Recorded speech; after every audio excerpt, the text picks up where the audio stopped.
we're so glad that all of you are here joining us. Why don't you stand up to your feet? We're going to worship. I see some new faces. That means it's a good morning. Oh, you're already clapping. I love it. Okay, this is the energy we need every single Sunday. All right, let's sing out together. There is no shadow that has ever overcome your light, and there is no rival that could ever stand against your might. You've always been with us. Every battle you've already won, oh, you've already won.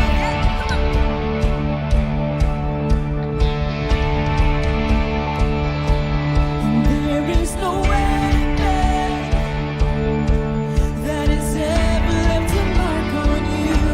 And there is no army with the power to conquer truth. You've always been with us. Every battle you've already won. You've already won. Come on, church, let's sing it out together. Show me one thing. Show me one thing you can't do. Show me a mountain you can't move. He's the God of the breakthrough, and anything is possible. Yes, Lord. Show me one thing that's too hard. Show me waters you can't part. He's the God of the breakthrough, and anything is possible. It's possible. Come on, we believe that this morning. There is a kingdom that's advancing at the speed of light, and in His kingdom, every dead thing is bound to rise. Oh God, our Redeemer, He is faithful to revive. Yes, He will revive. Show me one thing you can't do. Show me a mountain you can't move. He's the God of the breakthrough, and anything is possible. We believe it. Show me one thing that's too hard. Show me waters you can't part. He's the God of the breakthrough, and anything is possible. It's possible. Yes. All right, let's sing this out together. All my fear, all of my fear, I will turn into praise. Shake off despair as I sing out your name. A victory dance, I will dance out in faith. I will crush disappointment and break every chain. Yes, all of my fear, I will turn into praise. Shake off despair as I sing out your name. A victory dance, I will dance out in faith. I will crush disappointment and break every chain. All of my fear, I will turn into praise. Shake off despair as I sing out your name. A victory dance, I will dance out in faith. I will crush disappointment. Show me one thing you can't do. Show me a mountain you can't move. He's the God of the breakthrough, and anything is possible. Oh, yes, it is, Lord. Show me one thing that's too hard. Show me waters you can't part. He's the God of the breakthrough, and anything is possible. Oh, yes, Lord. So we believe in Jesus. All things are possible.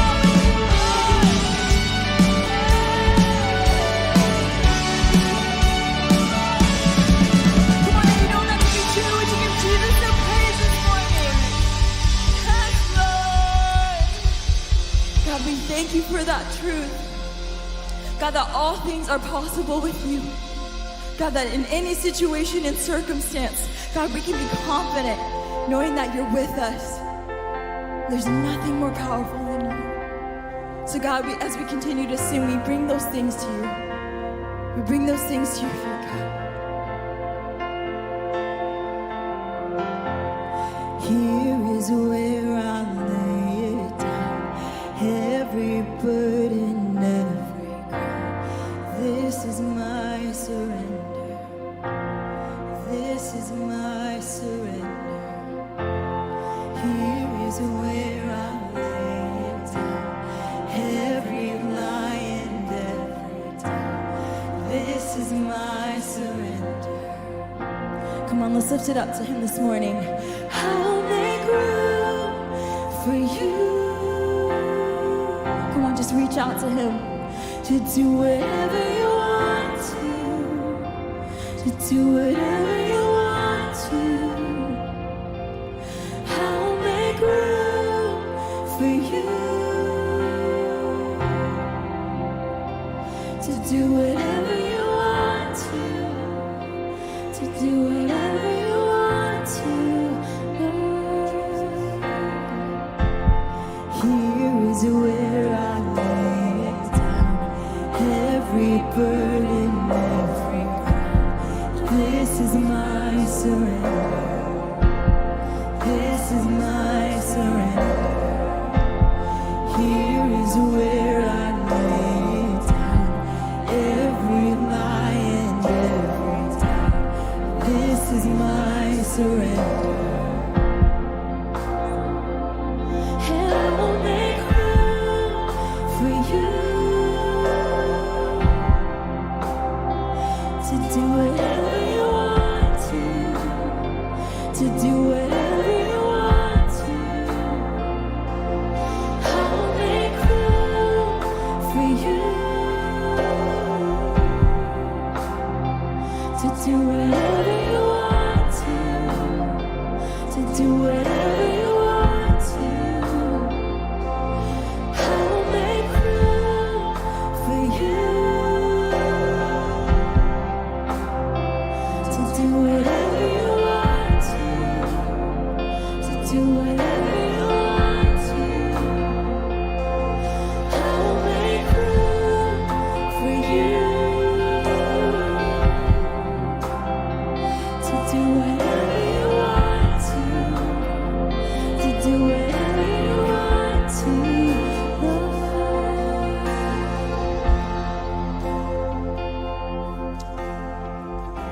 You know, I don't know how much you know about sort of traditional Christian calendar this time of year, but today is what's known as Palm Sunday.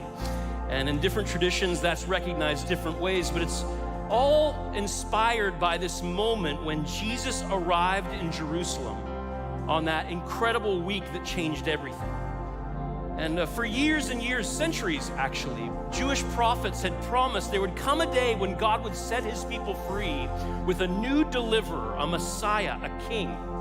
One of the prophets even said that king would come riding on a donkey, entering the city of Jerusalem. This symbolized royalty and peace in their tradition. And so that Sunday, Palm Sunday, when Jesus arrived on a donkey, the crowds went wild. Could this finally be the deliverer that generations had been waiting for? And you know, the reason it's called Palm Sunday is because when he arrived, they were so excited that they began to throw their cloaks on the ground and palm branches on the ground to kind of pave the way for him to enter the city. It'd be the ancient equivalent of rolling out the red carpet for a celebrity or launching fireworks when the Seahawks come running out onto the field. You know what I'm talking about? And it was that level of intensity and celebration as they welcomed this deliverer into the city. This song that we're singing is all about making room, welcoming a deliverer into our lives. Taking this moment to say, God, we want you to come in. We welcome you into our hearts, into the hard places of our lives. We invite you to come and meet us there. But let me quickly remind you of something. Those same people who on Palm Sunday laid out the carpet for Jesus, excited to welcome him, a week later had turned on him because they didn't like the way he was going about doing what they wanted him to do. They were frustrated. They wanted on their terms, not on his. And that's what's so great about this song, because what we're even about to sing together is, your way is greater. Now, I don't know what you long to see Jesus step into in your life right now, whether you're online or here in this room. But I want to encourage you, as you welcome him in, to do it with a spirit that says, I may want it to go a certain way, but I trust your way is better, God. You do what only you can do, and bring the healing that I need in my life on your terms, not mine. And so here's what I want to ask you to do. If you're willing, this beautiful symbol of laying things down and having open hands to receive, as we sing this song, whether you're at home or you're here on campus, to open your hands up as this symbolic, like I lay down the lies, I lay down the things that I used to believe, I lay my life before you, God, and I ask you to fill me up. So let's sing and celebrate. Let's take a minute right now just to open ourselves to that, and then we'll continue with this reminder, your way is greater. God, we welcome you in. We welcome you.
Sing it out. I will make room for you to do whatever you want to do whatever you want to, Lord. You are here, touching every heart. I worship you. I worship you. You are here. You're healing every heart. Yes, I worship you. Oh, I worship. Come on, he's turning lives around. You are here. You're turning lives around. Yes, I worship you.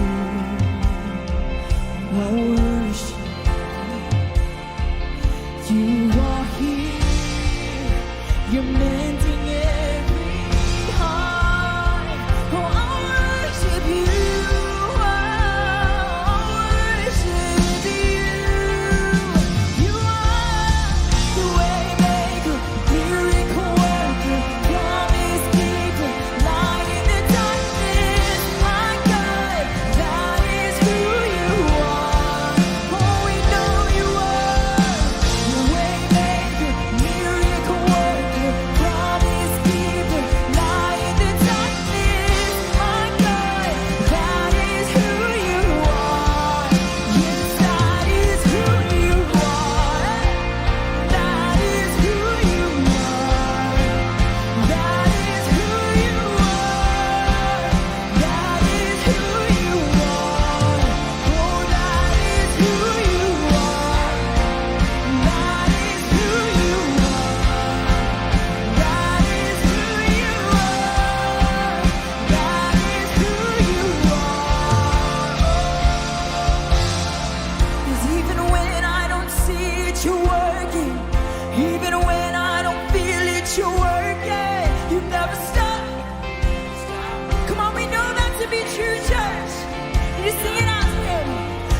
Even when I don't see it, you're working. Yes, even when I don't feel it, you're working. You never stop working. You never stop working. Yes, even when I don't see it, you're working. Even when I don't feel it, you're working. You never stop working. You never stop working. Even when I don't see it, you're working. Yes, even when I don't feel it, you're working. You never stop working. You never stop working. Waymaker, miracle worker, promise keeper, light in the darkness. My God, that is who you are. 'Cause we thank you, Jesus. Waymaker, miracle worker, promise keeper, light in the darkness. My God, that is who you are. Yes, that is who you are. That is who you are. That is who you are. That is who you are. Yes, that is who you are. That is who you are. That is who you are. That is who you are. Yes, Lord, we worship.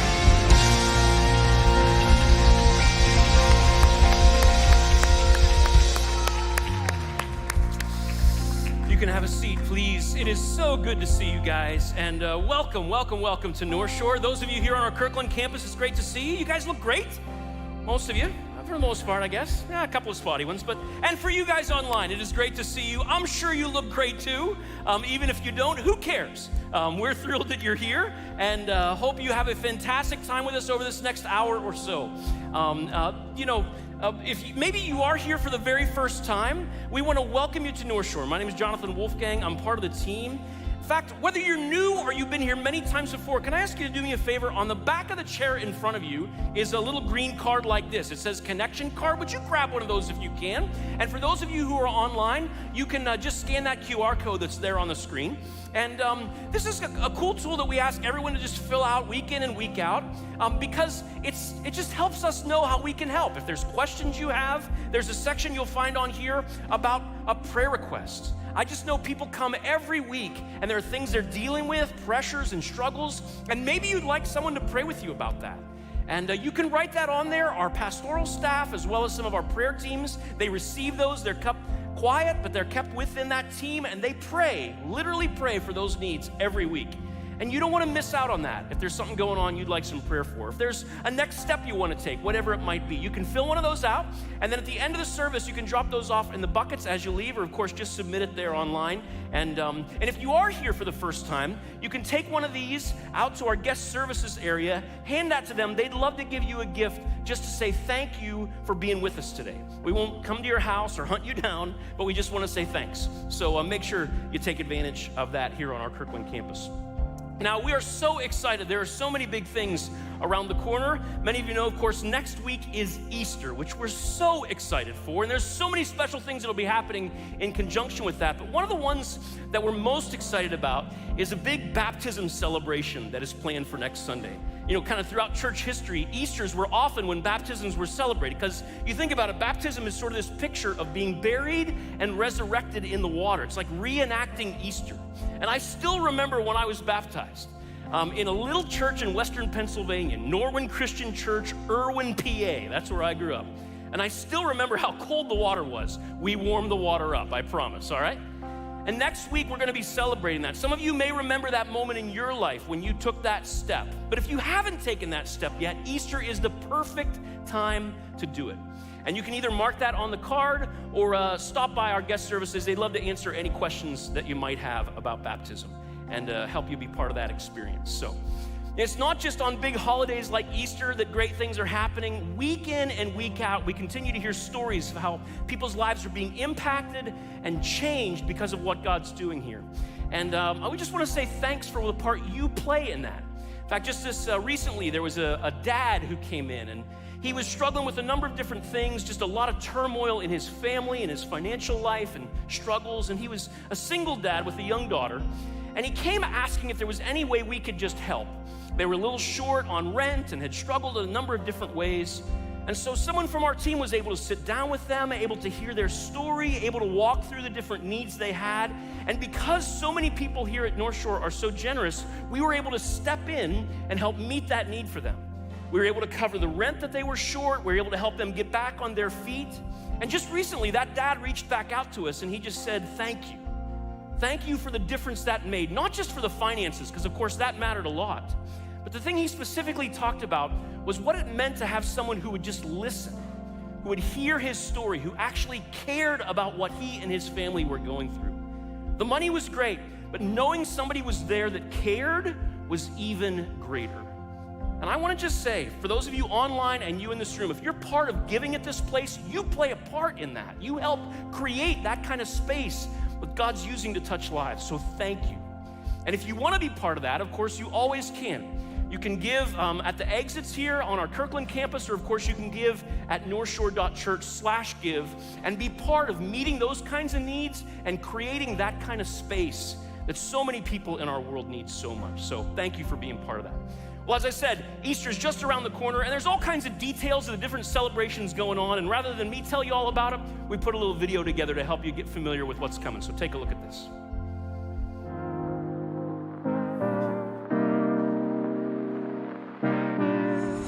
Hey, welcome to Northshore. My name is Austin. And I'm Quinn. And it's so good to be with you all today. We know that Jesus can change everything for anyone, and we believe that God has a plan for you today. We're about to jump into the message, but first we want to let you know about some of the things that are coming up and that we don't want you to miss. This is the weekend that changes everything. Easter is on its way, and we're starting with our Good Friday service. Our team is creating a unique experience that will take you through the journey of Jesus' last days as we take communion and worship together. Our Good Friday service will be in person or online on April 15th at 6:30 p.m. And then on April 17th, we're going to have our biggest celebration ever as it's Easter Sunday. It will be an amazing time together with an Easter egg hunt for kids, photo booths, baptisms, incredible worship, and a message that reminds us of the hope we have in Jesus. We can't wait to see you there. But for now, be thinking of the one person you want to invite with you. You can pick up an invite card in the lobby or get a digital invite at northshore.church/Easter. There are so many opportunities to grow in your faith beyond Sundays here. So head over to northshore.church or follow us on social media to find even more ways to be connected. And now let's get ready for the message. Thanks again for joining us. Well, hey everyone, thank you for joining us here at Northshore. We're so excited that you're here on Palm Sunday. Just want to say welcome to all of you here in the building with us in the Kirkland campus, and those of you watching online, we see you, nice pajamas. We're so glad that we get to do this together. My name is David, by the way, I'm one of the pastors here. We're so glad and especially excited for next week. You know why? Yeah, we are 1 week away from Easter, just 1 week away, and I'm so excited to see all that God is going to be doing next week. Now, I know some of you have experienced the life-changing power of Jesus, and it's one thing to say that someone loved us enough to die for us, but it's another thing that this person would not only love us and die for us, but would have the power to conquer something as definitive as death, right? And that's what we're celebrating. Now, if only can someone to figure out how we can transfer some of that resurrection power to those Seahawks, that would just make my day. But the resurrection of Jesus, it's more than just good news. It's actually life-changing news. Probably one of the most, honestly, I'm telling you, it's one of those news that's going to change the trajectory of someone's life, someone that you might personally even know. And so here's what we're gonna do. As we walked in today, on your seats there, you probably grabbed one of these cards there. And if you're watching online, you can go to northshore.church Easter to find the invites. And basically what I want to really invite us, really challenge us actually to do is to think about not just inviting someone, because I know we're kind of thinking about, oh yeah, Easter, we should invite somebody. But I want to actually ask you to think about a specific person or two that you might want to give this to and invite to our Easter service, because we know God is going to do something amazing and powerful in their life. Like their life, I know that their eternities will be completely changed once they encounter Jesus. And so I want to actually do this. I want to take a step further, in fact, and instead of just say, hey, invite somebody, I want to actually pray for the specific person that you're thinking about. You ready? It's not just a person, but think about a specific face and a specific person. I'm going to pray as we think about how we can invite them. So will you just join me in prayer? God, it is just so incredible that something that happened as long as 2,000 years ago continues not only to be told, but retold, but even more, continues to change lives even today, even in this moment. And so, God, as we lift up those friends that we want to invite here next week, God, we know that you know them by name, and we believe that their eternities will again forever be changed because you walked out of that tomb. So we pray this with confidence in Jesus' name. Amen. Amen. All right. So, hey, we're going to get started here. As we're wrapping up today, our last message in this series that we have been in called Set Free. And so the past couple of weeks, we've been going through the book of Exodus as we have been thinking about what being set free is like. And so during this series, I hope it's been very helpful to you, but it's been really making me think about what living in freedom is truly like. And as I was thinking about that, something that came to me was, what was my first experience of freedom? And I thought about that, and for me, my first experience of freedom was when I was about to go away for college. All right? I was ready to live it up because I grew up with a pair of very strict immigrant first-generation Korean parents. And man, they were so strict. But they also happened to be pastors, which basically meant I wasn't allowed to sin. And so the promise of going away to college for me, honestly, it wasn't like, okay, I'll be honest, it wasn't education, it wasn't a degree, it was just it was a William Wallace level of freedom that I was about to experience. And I was just like, okay, let's bring it on. I love college. I'm ready to get out of here. And, I totally understand my parents. They were desperate for me to succeed because they had sacrificed so much, to bring our entire family to the United States. And so I knew that I had to succeed. But you know what? Honestly, their desire for my success, you know what it felt like? It felt like an 18-year prison sentence. And I was just like, man, I just need to get out of here. I need to get out of home. And you're thinking how bad could it have been? Let me tell you, I'm going to share with you a couple of these things, all right? So they had me go to the public library Monday through Friday from 9 a.m. to 4 p.m. during my summer break. This was my summer break. Everyone's out at the pool, going to the beach, going on vacation. I was at the library, George Mason Library. All right, I was there from beginning to from open to close, and my dad, he got mad at the public library for being closed on the 4th of July. I'm like, Dad, while my friends were playing video games and whatever, during their free time, I had to get this. I had to read the dictionary. Cover to cover, I had to read every single word in the dictionary. In the English, listen, if you want to know the meaning and the definition to any word, I will happily tell you that it's in the dictionary. I wasn't allowed to play sports because I had to focus on my academics, and I secretly managed to get away with one of them. But here, all of that to say, the moment that I was getting ready to go into college, I was just like, you know what? I am ready for freedom. And so once I got in, I pulled all-nighters on a weekly basis to play video games, all right? I became a professional intramural athlete. I played every single intramural sport there was, right? In fact, you're looking at the 1999 James Madison University volleyball intramural champion. Thank you. I often ask you to save your applause to the end, but hey, I'll receive it. Thank you. I'll take that. I gotta be honest with you though, I paid for my freedom. The next 7th semester of my college was dedicated to bringing my GPA up. So, my idea of freedom was being able to do anything I wanted to do because I no longer had my strict parents with me. Much like maybe Israel at this point, they no longer had Pharaoh or Egypt's slave drivers telling them to make more bricks. So they took their freedom to another level. And so, as Scotty talked about this last week, while growing tired, the Israelites are growing tired because Moses went up to the mountain, he's spending time with God, and they're waiting for Moses to come back down. He's not coming back down, so they're getting exhausted. And so this is what they say. They go to Aaron, who was kind of like the next guy in charge, and say, hey, Aaron, build us a golden calf so we can worship it. And so today, that's where we're picking up. We left off there last week, and we're picking up just Moses coming down from the mountain and seeing the people of Israel worshiping this golden calf. Now, last week, we talked about the first commandment, which was, you shall have no other gods, right? No other gods before me. This is the first and most important commandment because after that, without this one first and important commandment, the other 9 commandments just becomes tools for moral behavior. But the first commandment, to have no other gods, is important because it talks about idols and how idols drive a wedge between us and God.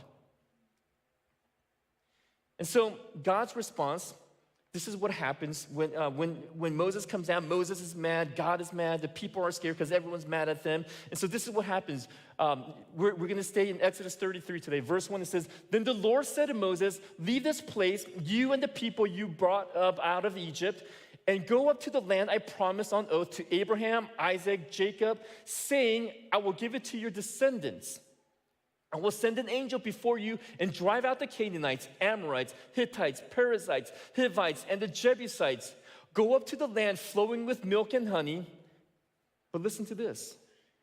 But I will not go with you because you are a stiff-necked people, and I might destroy you on the way. I mean, it kind of sounds a little bit like what I would say to my kids before a long road trip, right? I mean, it's harsh, right? It's really harsh what God is saying, but think about it. God has put up with a lot with these people. Like ever since he brought them out, they have been nothing but complaining and trouble and grumbling about everything. But here's something that I want you to understand about this particular moment. I want you to understand the gravity, in fact, of this moment. Because of all of Israel's history that led up to this particular point, everything that we had talked about the past couple of weeks, everything from the very beginning to this very moment, and everything that God had intended for them from this moment and forward, all the things that he had planned for this chosen nation of Israel is right now, because of this, about to be nullified. All of that gone, which means everything in this book would have changed. Our lives, I don't know what it would look like. It would look so different. But after all that God had led them through, he tells them, I am no longer with you. I'm done. I am done with you. This is the end of the road with you people. Now you see how pivotal this moment in time is for Israel? It's really do or die. And as Moses would say later, verses 15 to 16, he says, if your presence does not go with us, do not send us up from here. How will anyone know that you are pleased with me and with your people unless you go with us? What else will distinguish me and your people from all other people on the face of the earth? In other words, this is what he's saying. He's saying that your presence is the very thing that gives us distinction and identity. Like without your presence, we are nothing. Without your presence, I am nothing. There is nothing. We are nothing if we don't have you. And last week, Scotty mentioned in the message that the most repeated commandment of the Old Testament laws was, you shall have no other gods before me. Well, if that was the most repeated commandment, the most repeated promise in the entire Bible is, I am with you. And these two things actually go hand in hand. Have no other gods, and I'm with you. Keep me in the center of your life, and you will feel my presence. But the moment that we clutter ourselves, our lives with all these other things, is the moment that we feel like God is difficult to find. The more we bring on, the more we take on, the more that we get, and the more we pile up on our plates, what ends up happening is that we feel more and more distant from God because we can't sense Him, we can't feel Him anymore. And the rest of this chapter is Moses pleading to God for His presence despite what Israel had just done. And it's in this very critical moment Moses stands in the gap to reconcile God and His people. Because Moses, he knew that true freedom isn't whatever you want to do. See, that's not freedom. Freedom isn't doing whatever it is that you want to do. Freedom isn't even being able to escape Pharaoh. That's not freedom. Freedom isn't being in charge of your own life, which many of us think it is. But Moses knew, and that's something that we must also learn and know, is that true freedom is living in God's presence. This is true freedom. True freedom is when we are able to live in God's presence. His unhindered presence of God is where we find true peace and deliverance and freedom. And so we're looking at Exodus 33 today because it tells us a little bit about living in God's presence. And the first thing that we need to learn and know is that we need to clear out the clutter. We need to clear out the clutter in our lives. Because, see, the reason why this is so important is simply because God's presence is difficult to experience when it's in the presence of so many other things. See, when we are hosting the presence of God, when we are ushering, when we are in the presence of God, see, what that means is that we are closing the door to all other gods. We are saying no to other things so that we can say yes to God. Verse 4 says this. It says, when the people heard these distressing words, they began to mourn, and no one put on any ornaments. For the Lord has said to Moses, tell the Israelites, you are a stiff-necked people. If I were to go with you, even for a moment, I might destroy you. Now take off your ornaments, and I will decide what to do with you. So the Israelites stripped off their ornaments at Mount Horeb. Now, God tells them, it's something really interesting and something out of the blue. He says, take off your ornaments. And basically, ornaments are just all the jewelry, all the things that they would adorn themselves with, right? And God is telling them to get rid of all of that stuff. Like, you don't even need that stuff. You're in the desert. Who are you trying to impress, right? Get rid of all that stuff. And that was important to God. You know why it was important to God? Because think about it. Where did they get it? Where did they get all this jewelry and all the ornaments and all the stuff that they were adorning their bodies with? They got it from Egypt. You see, even though that they had left Egypt, Egypt had not yet left them. And so this was a turning point for Israel. And sure, yeah, it was a turning point, but they struggled along the way. It was still difficult for them. They still complained about a lot of different things. But this was a moment they realized that they had to once and for all get rid of Egypt. That Egypt could no longer coexist with them because getting rid of Egypt was the only way that they can bring in and make room for the presence of God.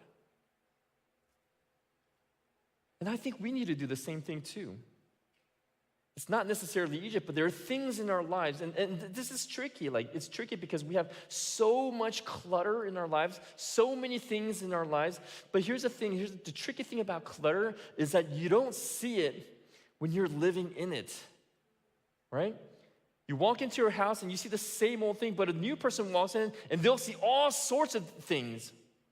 They'll see so much clutter. And so when we're living inside of our own clutter, we don't even see that it's distracting and that it's getting in the way.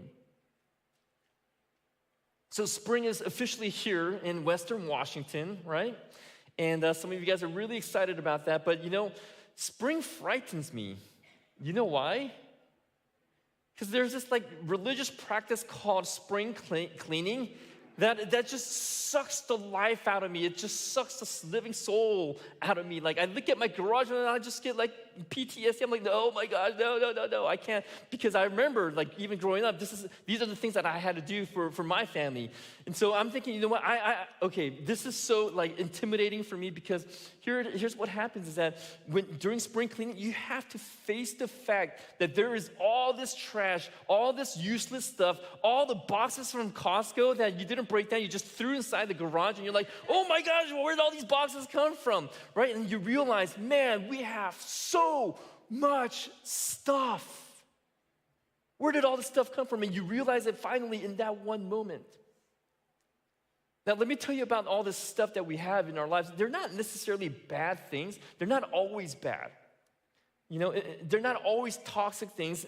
Like we talked about last week, idols are kind of tricky because they often start out as a gift from God, like as a blessing from God, like a job or a career or relationships or finances or just whatever it is. Like they usually start out as a good thing, as a blessing from God, but they can easily become an idol if it starts to replace God.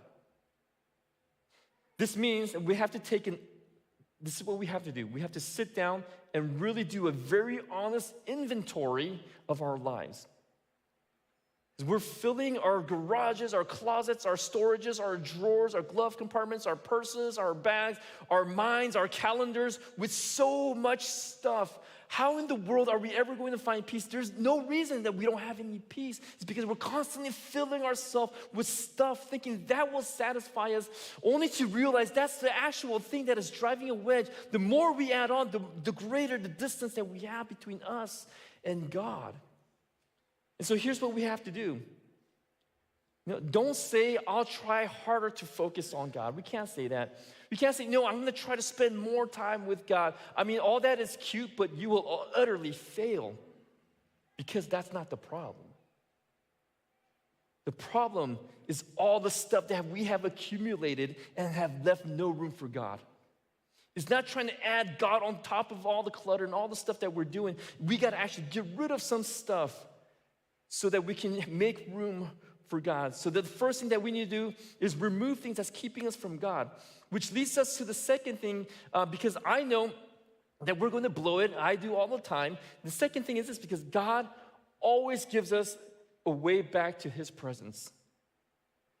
God always gives us a way back to His presence. And I love that about God, because no matter how badly we mess up, no matter how badly we've blown it, God always makes room for us to come back. Right? He always makes room for us to come back. But right now, as we're reading through Exodus, it sounds like God had given up on Israel, that He is completely done with them. But when you read this chapter carefully and fully, we see a God who is angry, no doubt. We see a God who wants to respond to unfaithfulness, no doubt. But He doesn't. Instead, what does He do?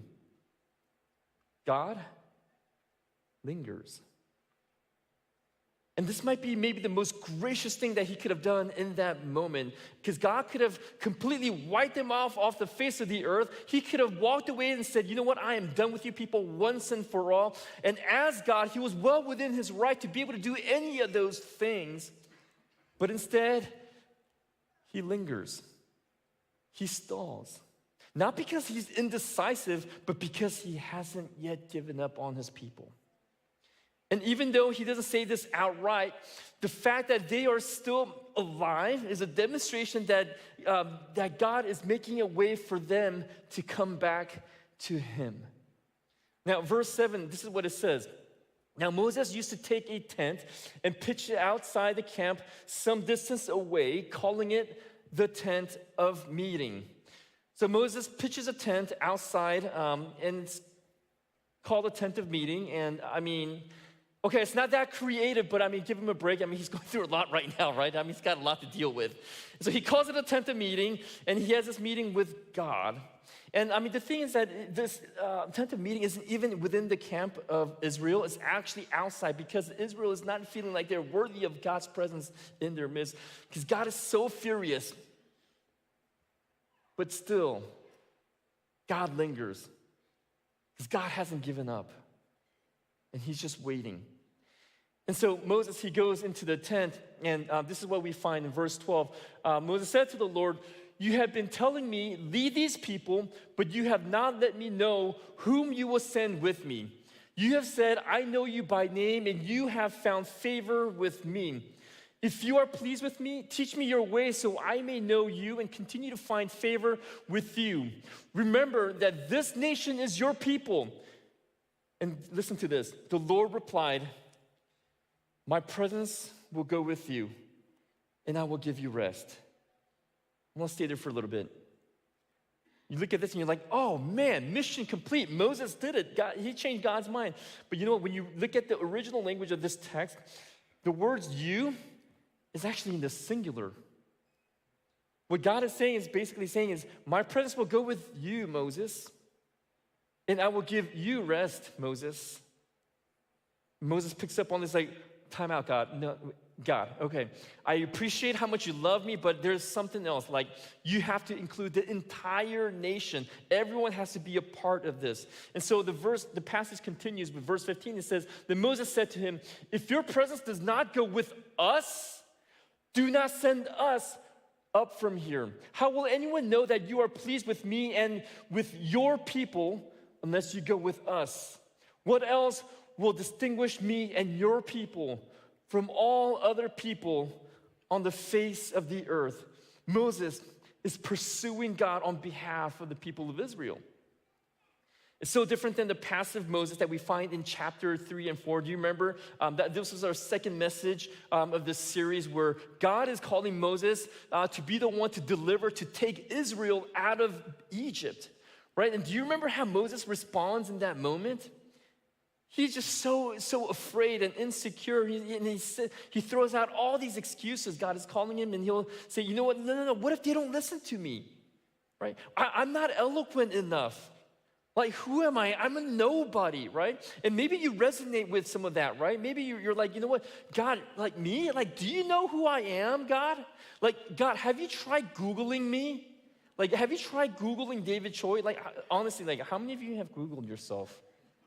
Oh, good. Some honest confessions here. Good. And I'm proud to get first service. They're like, nope. But I know they're all lying. Here's the thing. Like, I don't really Google myself all that much. Only 3 times a week. But you know, when I do, here's what I find. I find this guy named David Choi. That's not me. He is this musician, like really well known, like a YouTube phenom, right? His name is David Choi, writes great music and whatever. I'm like, okay, whatever. He also happens to be from the same city that I used to live in California. I'm like, dude, he's totally overtaking my life, right? And you read down the list, after you get through all that musician David Choi, like you find all these other David Chois. They're Korean, so there are obviously doctors and lawyers. Like, literally, I'm not even making this up. All doctors and lawyers of David Choi's. And then you think, okay, surely I must come after these doctors and lawyers. But no, it's David Choi, the food truck guy, right? I'm like, okay, right? And eventually, on page 10, there I am. I'm like, man, it's not like 10th on the list, it's like 10th page. I'm like way down there. I'm like, God, do you know who you're asking to do these things? Like, do you know who I am, right? And so you might feel, maybe you feel the same way, like, I'm just a nobody, like nobody knows me, like what kind of influence or impact can I actually make? And you might feel like I'm a nobody, and you might feel like I'm not worthy to pursue God as boldly as Moses did. I mean, that was bold, wasn't it? I mean, he is like, God, this is what you need to do. Like, who could ever do that? But Moses boldly approaches God. And I know what you're thinking. You're thinking, man, I feel a little bit underqualified. I made plenty of mistakes in my life to be the one to be like as bold as Moses. But here's the thing. God always gives us a way back to his presence. And it's in that place we find our worth and significance when we are sitting in his presence. Not based on the things that we have accomplished, not based on all the things that we have acquired and all the things that we have done, but simply on the fact that we are sitting in God's presence, we find our worth and value. God always gives us a way back to his presence, and that's because, number 3, God's presence is ultimately predicated on who he is, not what we have done. Man, I love that, right? His presence is ultimately predicated on who he is. His grace, his mercy, his loving kindness is what draws us, is what brings the presence of God. It's not really what we have done because we don't really deserve it. And even when we have driven ourselves far away from the presence of God as possible, maybe like what the Israelites had done just now, God always offers a way back to his presence because his presence is ultimately predicated on who he is and not what we have done. I mean, isn't that great news? That's such great news because God's presence is available to us not because we wanted it so bad, but because he wanted it. He initiated it. He made all of this happen. And we see this towards the end of this chapter here, in chapter 30, at the end of chapter 33, we see Moses. He is just like swinging for the fences. He's asking, he's coming on behalf of the Israelites, telling God what he needs to do. And God's like, okay, I'll do it. And so he's just swinging for the fences. You know what he asked him? He says, gosh, show me your face. Show me your glory. And God's like, whoa, hold on there for a second, right? Because you don't just see God and live, like something actually happens, you die, right? In fact, verse 21, this is what it says. Then the Lord said, he's responding to Moses' request. He says, okay, here's what I'm gonna do for you. There is a place near me where you may stand on a rock. When my glory passes by, I will put you in a cleft in the rock and cover you with my hand until I have passed by. Then I will remove my hand and you will be able to see, you will see my back, but my face must not be seen. This is truly remarkable. It is, I love this, because not many had encountered God like Moses did here. Because he not only experienced the presence of God, he saw God. Sort of, kind of, like he saw his back, but he saw him. He was moving across, he saw that, he experienced that. But you know what? That experience pales in comparison to what God will do almost 1,500 years later, because he brings a different presence. It's his presence, but it's in the form of a flesh, of a human being. In the name of Jesus.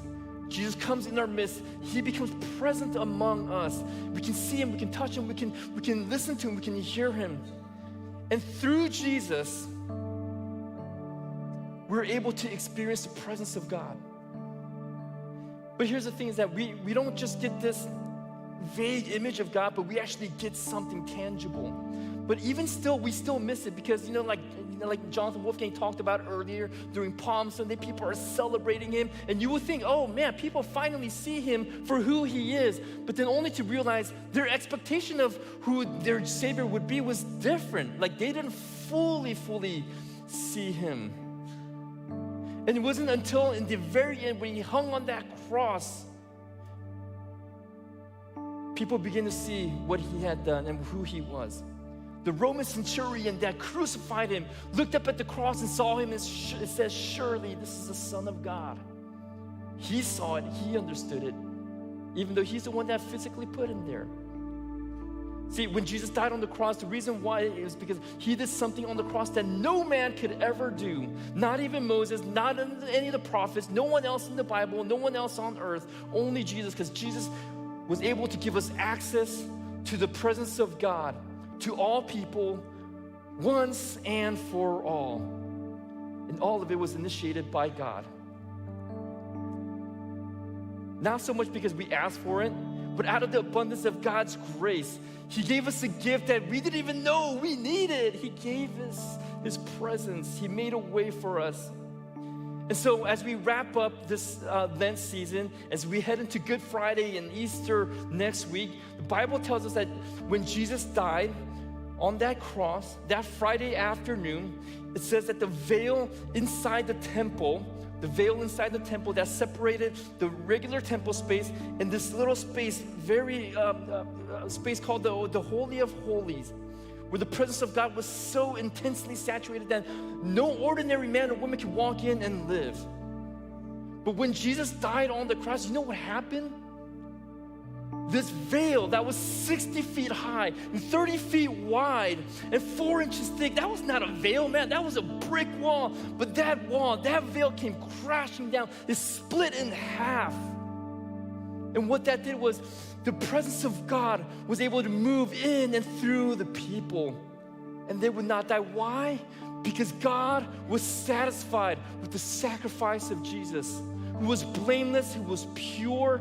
Because of Jesus dying on that cross, we're able to have access to God.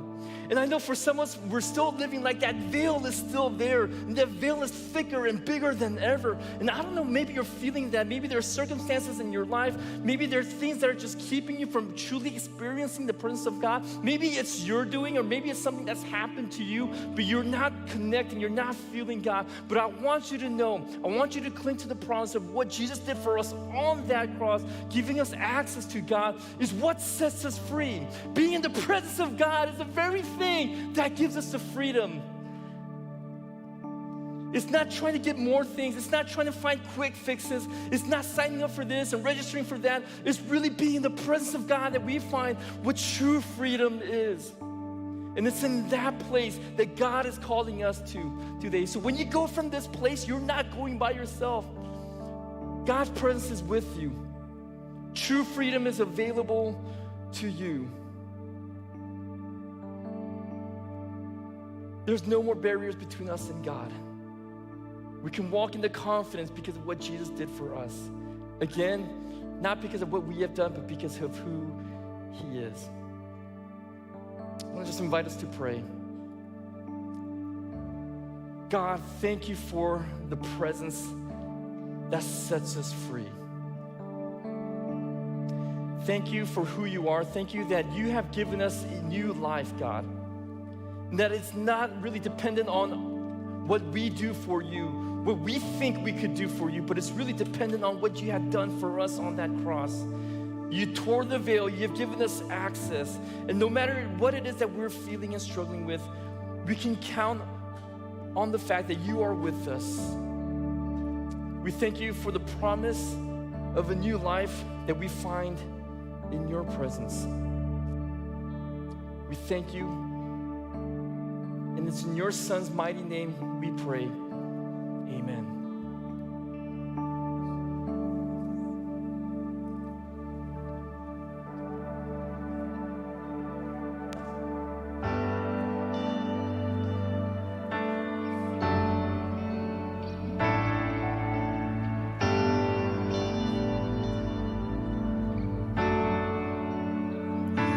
When I feel the fear I won't run away, even in valleys. Your presence is enough when I feel the shaking. Oh, I will stand my ground. Your presence is enough. You are with me. Father, you're for me. Fear will never conquer me, 'cause I belong to Jesus. I'm never alone. I'm never abandoned. Fear will never conquer me, 'cause I belong to Jesus. When I feel the pressure, I won't run away, even in tension. Your presence is enough when I'm in the mystery. Oh, I will stand my ground. My God, you are enough. Oh, you are with me. Father, you're for me. Fear will never conquer me, 'cause I belong to Jesus. I'm never alone. I'm never abandoned. Fear will never conquer me, 'cause I belong to Jesus. Come on, church, take these words in this morning. When the rain fell, when the floods came, when the wind blew, I was okay. You were right there.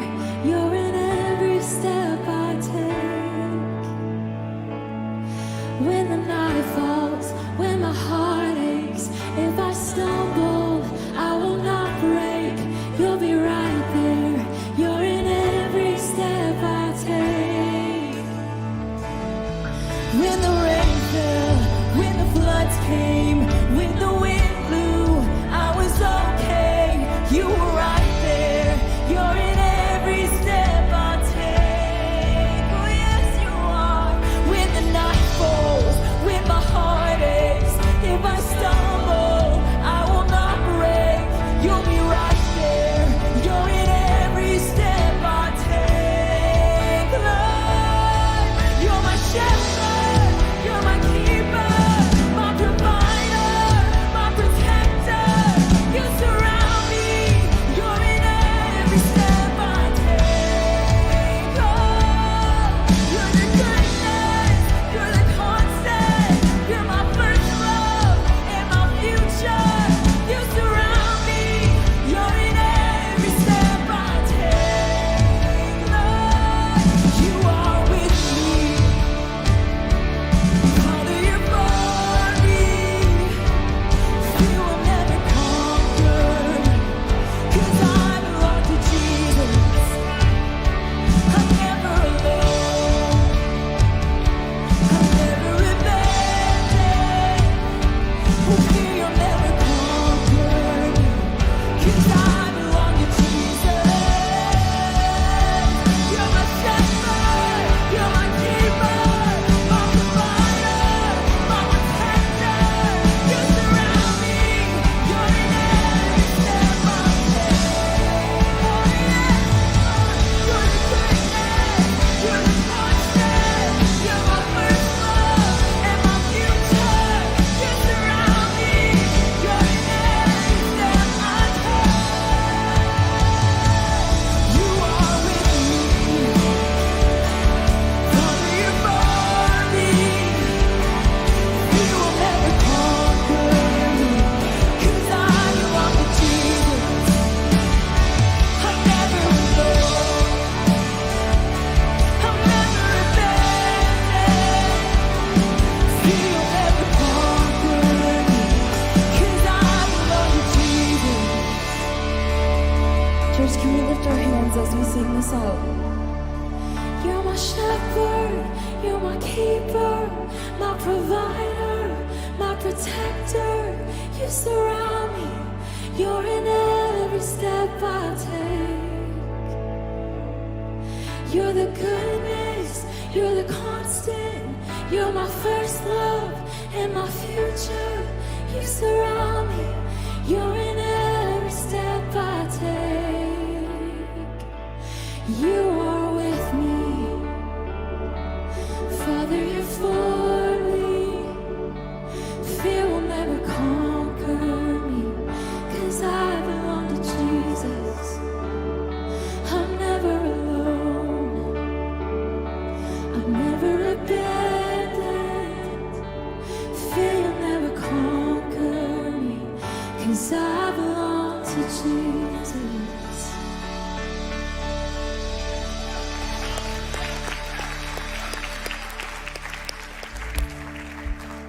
I mean, that's the promise. Never alone, never abandoned. And whatever it is that you're dealing with right now, He wants to walk with you through it. And if you'd like to talk with someone about that, if you'd like to pray with someone about that, we're gonna have some folks that are gonna be hanging out down here at the corners of the stage. We would love to pray with you and just invite God into that moment that you're in right now, to be reminded that you are never alone and never abandoned. And of course, next week, we're gonna celebrate that beautiful truth that no matter how great an obstacle we come up against, God is greater than any of them. And we're gonna celebrate that on Easter. And we're looking forward to having you there and hope you'll bring somebody with. Before you do leave today, make sure you take a second just to say hi to somebody, introduce yourself. If you haven't talked to anybody yet this morning, don't leave without saying hi to somebody, okay? And then have a fantastic week, and we will look forward to seeing you guys next time, okay? We love you. We'll see you. Take care.